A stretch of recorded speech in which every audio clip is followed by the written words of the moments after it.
कहते हैं कि मेड़ता के पूरे राज परिवार पर भगवान कृष्ण की बड़ी कृपा थी। कहते हैं जब जयमल राजा थे तो मालदेव ने एक बार अटैक किया था। जयमल भगवान कृष्ण की पूजा में बैठे हुए थे और उनका कहा हुआ था कि जब मैं भगवान कृष्ण की पूजा में बैठूं तो कोई मुझे डिस्टर्ब नहीं करेगा। अचानक मालदेव की सेना जब आती हुई दिखाई दी, सेनापति भागकर राजभवन में आया और जयमल को समाचार देने जाने लगा और गेट कीपर ने कहा कि महाराज इस समय भगवान कृष्ण की पूजा के अंदर डिस्टर्ब नहीं कर सकते आप। सेनापति ने जयमल की माता से कहा कि माते, जयमल को जाकर कहो कि आक्रमण हो गया है, मेड़ता को घेरने वाला है मालदेव, क्या किया जाना चाहिए। मां ने जाके जब जयमल को बात बताई तो जयमल ने हाथ के इशारे से कहा कि सेनापति को कहो कि युद्ध में जाए, मैं पीछे पीछे आ रहा हूं। जयमल की माता ने सेनापति को बात की, सेनापति अपनी सेना लेकर गए, युद्ध किया और मालदेव की सेना को भगा देते हैं वहां से। मालदेव किसी युद्ध में प्रत्यक्ष गया था और हार के आया था, तो मेड़ता के खिलाफ युद्ध है। बाकी मालदेव गया था जिस युद्ध में, उसमें तो जीत ही गया। वो गिरी सुमेल वाले में वो तो पहले ही हट गया था, और इसमें तो कहते हैं मालदेव की सेना को पीछे हटना पड़ गया था।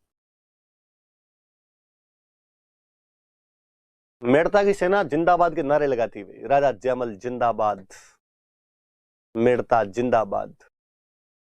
जयमल पूजा खत्म करके बाहर निकले, सेना की नारेबाजी देखकर उन्होंने पूछा क्या हुआ।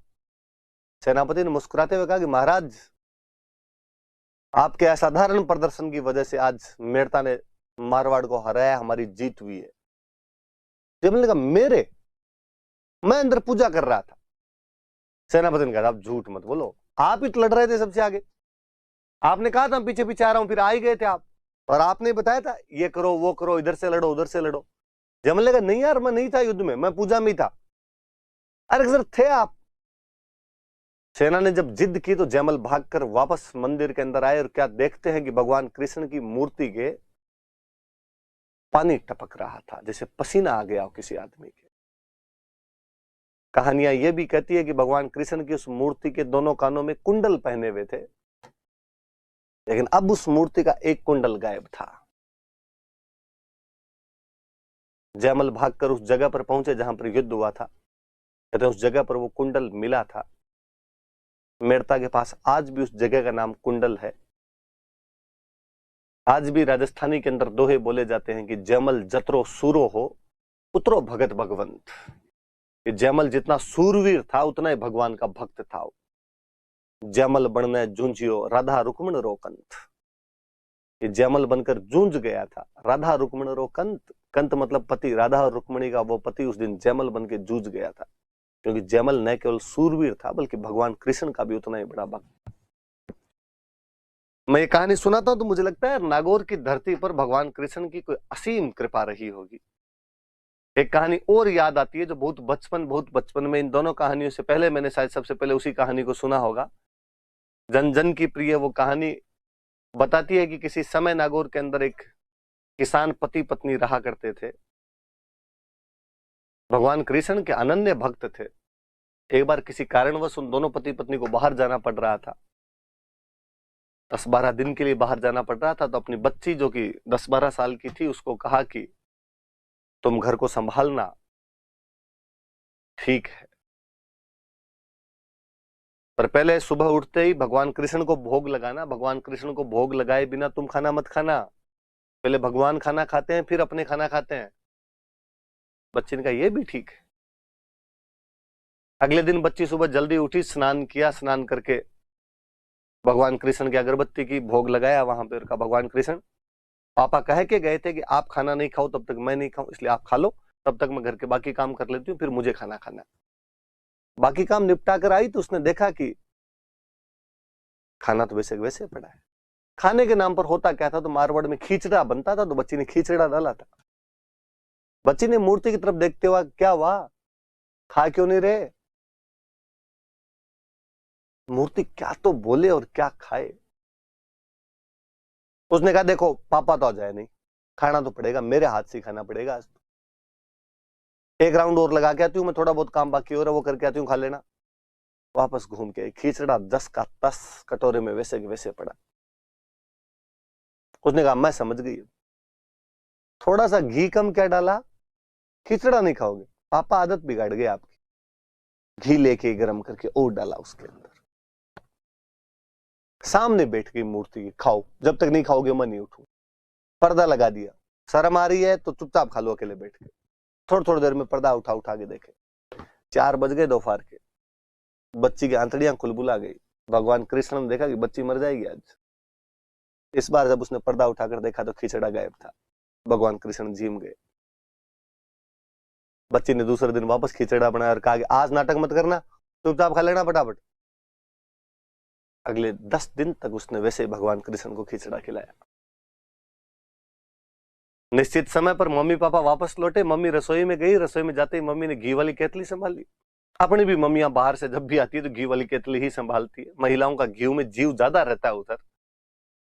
देखा कि घी की केतली खाली, बर्तन खाली। बुलाया बच्ची को और कहा कहां गया घी, कहां गया? उसने कहा गया मतलब ये खा गए तुम्हारे कृष्ण जी? तो ये खा गए मतलब? अरे कि खिचड़े में डेली डालती थी, पहले दिन कम डाला, खाया नहीं, तो दूसरे दिन ज्यादा डालना शुरू कर दिया मैंने। पापा को बुलाया कि बहकी बहकी बात करी, क्या हुआ? बेच के आ गई कहीं, किसी को दे दिया, गिर गया, बता दे, कुछ नहीं कहेंगे तेरे को। तूने कहा सच्ची सच्ची कह रही हूं, इन्होंने खाया है, मैं कल खिला के दिखा दूंगी आपको। दूसरे दिन बच्ची ने पिता और माता को वहां पर खड़ा करके भगवान कृष्ण के सामने खिचड़ा रखा और कहा कि भगवान कृष्ण आज लाज रखना, मम्मी पापा चोरी का इल्जाम लगा रहे हैं, आज खा लेना चुपचाप टाइम पे। क्या देखते हैं कि उनकी आंखों के सामने खिचड़ा खाली हो जाता है। पिता ने अपनी बच्ची को दंडवत प्रणाम किया। पिता ने कहा 40 साल बीत गए इस सांवरिये की पूजा करते करते, आज दिन तक इसने इस प्रकार का चमत्कार मुझे नहीं दिखाया।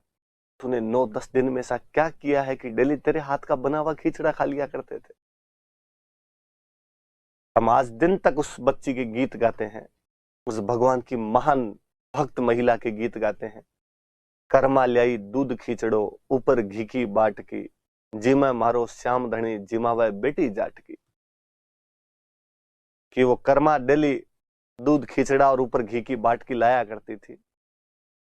वो जाट पुत्री डेली खींचड़ा बनाती और भगवान कृष्ण सह स्नेह प्रेम पूर्वक उसका खींचड़ा खा लिया करते थे। लोग कह सकते हैं कि अंधविश्वास है, तुम लोगों ने कहानियां जोड़ ली अपनी तरफ से। मुझे लगता है यार, बिना किसी बात के बात नहीं चलती, कुछ ना कुछ तो हुआ है, वरना लोग कहानियां अपने बाप की नहीं सुनाए यार। किसी तीसरी महिला की इस प्रकार की कहानियां यदि जन जन जानता है। मैंने कभी बचपन में सबसे पहले जो भजन याद किया होगा वो कर्मा वाला भजन था। दादाजी ने घर में रैंडम शाम के टाइम में बैठे बैठे गाया करते थे। हम टावर होते, हम चले जाते कि लो भजन सुना, और वो ये भजन सुनाया करते थे। हम कहते इसका अर्थ बताओ, और वो कर्मा की कहानी सुना दिया करते थे। इसका मतलब कुछ तो हुआ है वहां पर।